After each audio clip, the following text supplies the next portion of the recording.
नमस्कार दोस्तों, मैं Alok Vyas Adishakti IAS academy premium library में एक बार फिर आपका स्वागत करता हूं। आज हम एक ऐसे टॉपिक के बारे में जानकारी लेके आए हैं जिसका बहुत कम लोगों को नॉलेज होता है या जिस जानकारी के अभाव के कारण लोग अपनी प्रतिभाओं को उभार नहीं पाते या अपनी प्रतिभाओं को सहज नहीं पाते।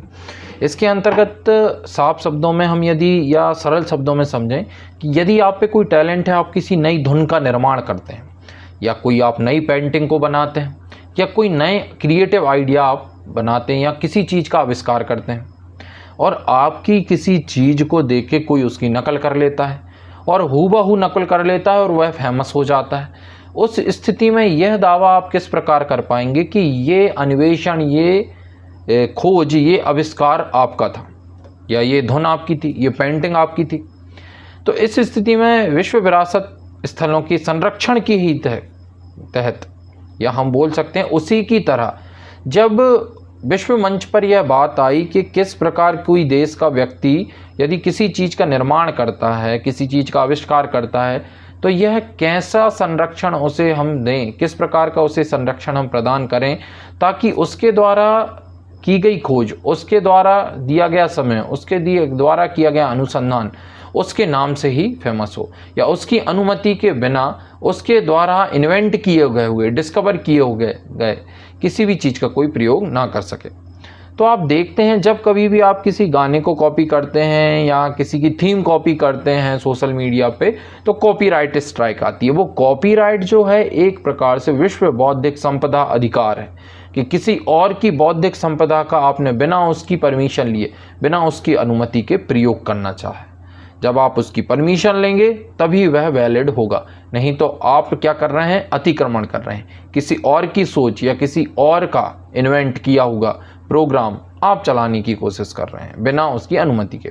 तो यहाँ मैं एक टॉपिक लेके आया हूँ जिसे हम विश्व बौद्धिक संपदा अधिकार कहते हैं, क्योंकि अभी 26 अप्रैल को विश्व बौद्धिक अधिकार दिवस निकला है। विश्व बौद्धिक अधिकार दिवस 26 अप्रैल को ही बनाया जाता है। क्यों बनाया जाता है इसका कारण भी बनाऊंगा, क्योंकि 26 अप्रैल 1970 को स्टॉकहोम में इसकी घोषणा की गई थी। और यह टॉपिक आज इसलिए मैं आपको बता रहा हूँ कि यूपीएससी में, IAS में यह एक महत्वपूर्ण टॉपिक है, वर्ल्ड इंटेलेक्चुअल प्रॉपर्टी राइट्स, जिसका वीडियो आपको आदिशक्ति IAS अकेडमी के चैनल पर फुल डिटेल में मिल जाएगा। इसके अलावा MPPSC में यह इकोनॉमी का एक महत्वपूर्ण टॉपिक है। इसके अतिरिक्त इकोनॉमी के अलावा यह टॉपिक आपके साइंस में भी इंक्लूड किया गया है, ट्रिम्स और ट्रिप्स नाम से, विश्व बौद्धिक संपदा अधिकार। तो बौद्धिक संपदा अधिकारों के लिए भारत क्या कर रहा है, मध्य प्रदेश क्या कर रहा है, विश्व स्तर पर क्या किया जा रहा है, इस सबको यहाँ IAS और MPPSC में शामिल किया जाता है। किस प्रकार के क्वेश्चन फॉर्म होते हैं वो भी मैं बताऊंगा। तो सबसे पहले हम देखते हैं कि इस बार क्या थीम रही विश्व बौद्धिक अधिकार दिवस की और क्या किया गया। तो देखिए, इसकी घोषणा जो है कि 26 अप्रैल को हर साल विश्व बौद्धिक अधिकार संपदा दिवस बनाया जाएगा। इसकी घोषणा जो है वो सन 2000 को की गई। तो सन 2000 याद रखना कि इसकी घोषणा वर्ष 2000 में विश्व बौद्धिक संपदा संगठन द्वारा की गई। इसका उद्देश्य क्या है विश्व बौद्धिक अधिकार संपदा अधिकारों का? तो इन अधिकारों का उद्देश्य है कि पेटेंट, कॉपीराइट, ट्रेडमार्क, डिज़ाइन दैनिक जीवन पर किस तरह का प्रभाव डालते हैं इसका पता लगाना और इसके बारे में जागरूकता बढ़ाना और दुनिया भर में अर्थव्यवस्थाओं और समाज के विकास में रचनाकारों और नव प्रवर्तकों द्वारा जो भी योगदान किया जा रहा है उसका संरक्षण करना। तो इस साल 2025 में इसकी थीम रखी गई थी IP and music, means intellectual property right and music, feel the beat of IP, feel the beat of intellectual property right. तो ये थीम रखी गई। थीम का फोकस कहाँ था? तो थीम का फोकस था यह पता लगाना कि IP किस तरह कलाकारों का समर्थन करता है और ख़ासकर संगीत उद्योग में यह किस प्रकार कलाकारों का समर्थन कर रहा है कि कोई भी किसी की धुन ना चुरा पाए, सब अपना अपना म्यूज़िक क्रिएट करें। यदि कोई ऐसा करता है तो कॉपीराइट लगेगा। 26 अप्रैल को ही क्यों चुना गया? तो 26 अप्रैल को इसलिए चुना गया कि WIPO means world intellectual property organization की जो कन्वेंशन थी, जो सम्मेलन था, वो 26 अप्रैल 1970 को लागू हुआ और इसके हस्ताक्षर जो थे लगभग 1967 में स्टॉकहोम में सिग्नेचर हुए थे। बौद्धिक संपदा क्या होती है? तो बौद्धिक संपदा का मतलब कि रचनाएं, आविष्कार, साहित्य और कलाकार कार्य, डिज़ाइन, कोई लोगो या प्रतीक, नाम और वाणिज्य में उपयोग की जाने वाली छवियाँ। मीन्स यदि आप कोई, आपकी कंपनी है, आपका कोई संस्थान है, आप कोई लोगो क्रिएट करते हो तो उसे रजिस्टर कराना बहुत आवश्यक होता है, नहीं तो कोई भी उसे कॉपी कर सकता है। यदि आप उसे अपना ब्रांड बनाना चाहते हैं तो लोगों में कई अल्फ़ाबेटिक, फोनेटिक और आप ग्राफिक्स इनका यूज़ कर सकते हैं और आपके नाम पर, संस्था के नाम पर उसे रजिस्टर करा सकते हैं, तो वह आपका हो गया। कोई उसका प्रयोग नहीं कर सकता, नहीं तो उसे कोर्ट में जवाब देना पड़ेगा। तो इस वाणिज्यिक उपयोग में तो रचना, आविष्कार, साहित्य और कलाकार कार्य, डिज़ाइन, प्रतीक, नाम और वाणिज्य में उपयोग की जाने वाली जो छवियाँ हैं, मीन्स ग्राफिक्स हैं, वो कि हर एक चीज़ जो आप लेते हैं बाज़ार में तो उसकी एक ब्रांड होती है, तो उस ब्रांड का चिन्ह या नंबर, यह सब चीज़ें इसके अंतर्गत आती हैं कि एक कंपनी का लोगो, ब्रांड कोई दूसरा यूज़ नहीं कर सकता।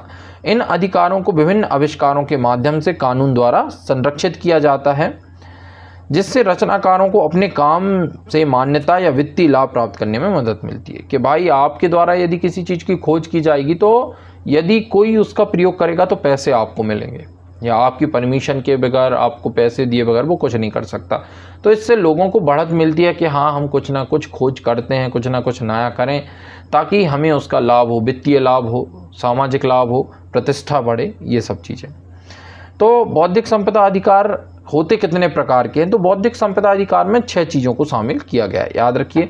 फर्स्ट, पेटेंट, कि किसी भी चीज़ की उत्पत्ति हो रही हो तो उसे आप पेटेंट करा सकते हैं, यहाँ मैंने ये चीज़ की है, या मेरी अनुमति के बगैर या मेरी अनुमति के बिना, विदाउट माय परमिशन इसका प्रोटेक्शन नहीं हो सकता है ना, दिस इज़ नॉट प्रोडक्टिव, तो इसका प्रोटेक्शन किसी भी तरीके से नहीं हो सकता, तो परमिशन लेना रिक्वायर्ड होगा, ठीक है। दूसरा, कॉपीराइट। कॉपीराइट मीन्स आपके द्वारा कोई भी चीज़ इनिशिएट की गई है या इन्वेंट की गई है, डिस्कवर की गई है, या आपने कोई चीज़ राइट की है या आर्ट बनाया हुआ है, तो आपके द्वारा किए गए किसी भी कार्य को कोई भी कॉपी नहीं कर सकता, उसकी प्रतिलिपि नहीं बना सकता बिना आपकी परमिशन के। Next, trademark. तो ट्रेडमार्क यदि आपकी कंपनी का, इंस्टीट्यूट का या किसी बड़े कोई ब्रांड का कोई ट्रेडमार्क है तो वो ट्रेडमार्क दिया जाता है आपकी विश्वसनीयता के लिए, तो वो भी, उसका भी राइट्स होता है। इसके बाद औद्योगिक डिज़ाइन। मान के चलिए आपने किसी कार को बनाया, कार के लिए आपने एक 2 साल लगाए, 3 साल लगाए, एक एरोडायनेमिक शेप दिया कार को, और पता चला कि आपकी डिज़ाइन जो आपने 2 साल में बनाई वो किसी और कंपनी में किसी व्यक्ति ने आपकी डिज़ाइन को चुरा लिया और उस कंपनी ने वो गाड़ी बना ली, तो ऐसा नहीं कर सकती। हर कंपनी की, हर कार की अपनी डिज़ाइन पेटेंट होती है, मतलब उसकी इच्छा के बगैर कोई भी उस कंपनी की कार का डिज़ाइन नहीं ले सकता, नहीं तो केस हो जाते हैं। ऐसे कई बार हुए भी हैं, सुजुकी, BMW, मर्सिडीज़, इनके बीच में कई बार ऐसा केसेस देखे गए हैं। तो औद्योगिक डिज़ाइन का पेटेंट होता है, तो औद्योगिक डिज़ाइन में कोई भी एक व्यक्ति का डिज़ाइन दूसरा व्यक्ति नहीं प्रयोग कर सकता, कुछ ना कुछ डिफरेंस रखना पड़ेगा। इसके अलावा भौगोलिक संकेतक, ये बहुत ज़्यादा चल रहा है, GI tag mean geographical indicator. इससे उस स्थान को भी देश विदेश राज्य में प्रसिद्धि मिलती है, और उस स्थान पर जिस प्रोडक्ट को आपने GI टैग दिया, जोग्राफिकल इंडिकेटर बनाया उस क्षेत्र का, कि इस प्रोडक्ट की पहचान इस क्षेत्र से, या इस क्षेत्र से ही इस प्रोडक्ट की पहचान है, तो उससे उस क्षेत्र में टूरिज्म भी बढ़ता है, उसकी इकोनॉमी भी ग्रोथ होती है, उस उत्पाद के या उस वस्तु के उत्पादन में जो चीज़ लगे हुए हैं उन्हें रोजगार भी मिलता है। तो ये बहुत बेनिफिट वाली चीज़ है, GI टैग, ज्योग्राफी के इंडिकेटर्स जो होते हैं, भौगोलिक संकेतक। इसके बाद भौगोलिक संकेतक के रूप में ही आप देख सकते हैं कई सारे ब्रांड्स जो हैं, मधुबनी पेंटिंग है और भी कई सारी चीज़ें हैं, वो आपको ज्योग्राफिकल इंडेक्शन मिलते हैं। झाबुआ, ये चीज़ें हैं, है ना, बास में आपके राइस हैं, चिन्नौरी चावल हैं बालाघाट के, इन सबको GI टैग दिया गया है।